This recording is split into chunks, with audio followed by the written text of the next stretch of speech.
Gracias por acompañarnos en Intermedio. Argentina, que atraviesa una importante crisis económica, pues a través de su ministro de Hacienda ha tomado algunas medidas para tratar de revertir la tendencia. Entre ellas y de las más recientes, el control de cambio. Y vamos a irlas analizando a continuación con Iván Carrino, es economista, es consultor económico argentino. Iván, les saludo desde Caracas, un gusto. Hola, ¿cómo va a ustedes?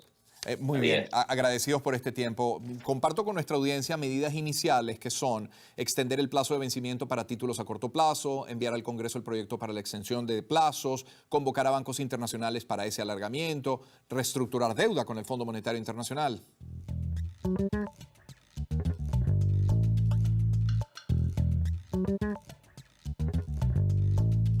Quiero dejar en claro que estas medidas no reemplazan la estricta política monetaria que venimos implementando desde septiembre del año pasado y que mantendremos hacia adelante.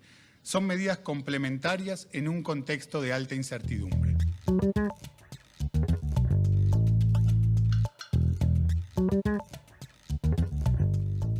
Iván, el conjunto de estas medidas, ¿qué buscan? ¿Qué buscan? Una pregunta. Básicamente contener la situación para que no se transforme en una crisis mayor. Lo que ocurrió después de las elecciones primarias en Argentina es que la incertidumbre se fue a niveles estratosféricos, digamos. Ha pegado un salto increíble. Eso ha generado mucho miedo. Los argentinos se han abalanzado sobre los dólares, han querido comprar una cantidad de dólares significativa, han ido a los bancos a retirar sus depósitos en dólares y los acreedores del gobierno que estaban refinanciando al gobierno en el corto plazo, esos títulos de corto plazo que se mencionaban, han dejado de financiarlo. Entonces se cortó el crédito del gobierno, la gente quiere los dólares de su banco y la gente que tiene pesos quiere comprar dólares.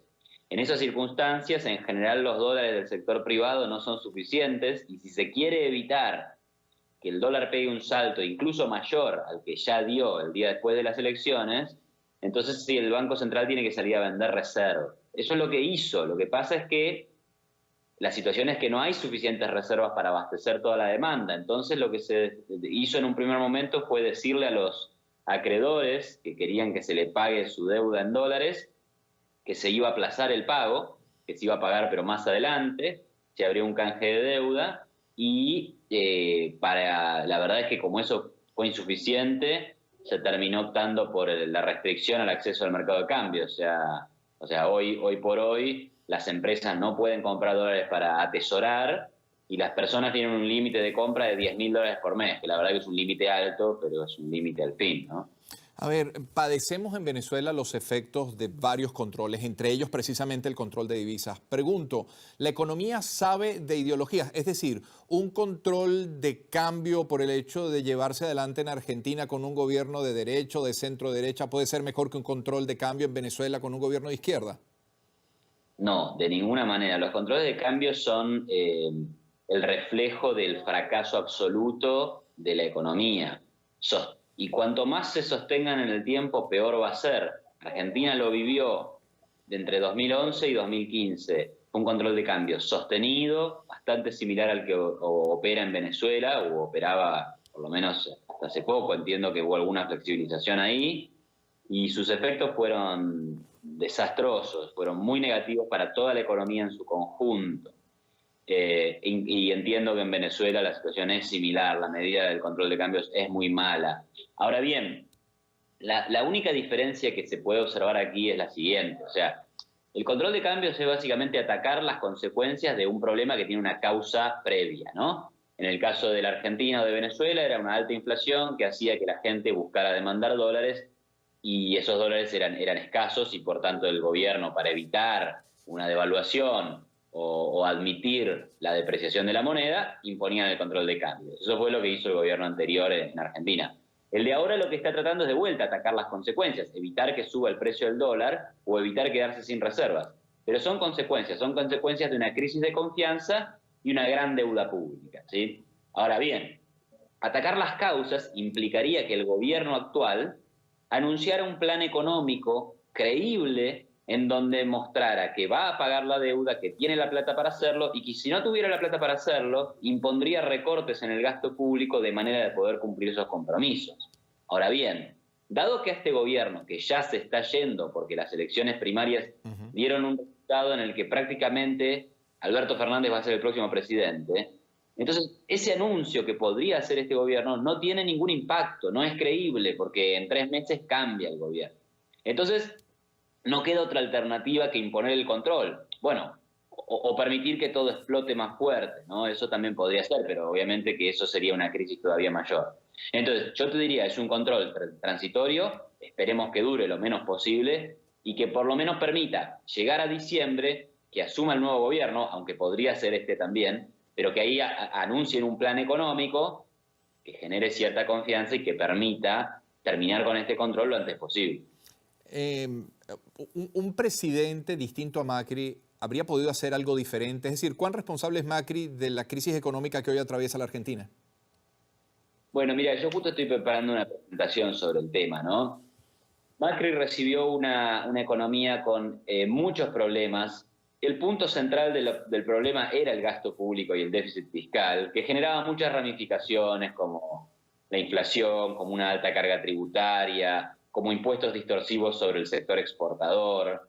La inflación llevó a la presión sobre el dólar, a las tarifas atrasadas, a una crisis en el sector energético de la economía y al control de cambios.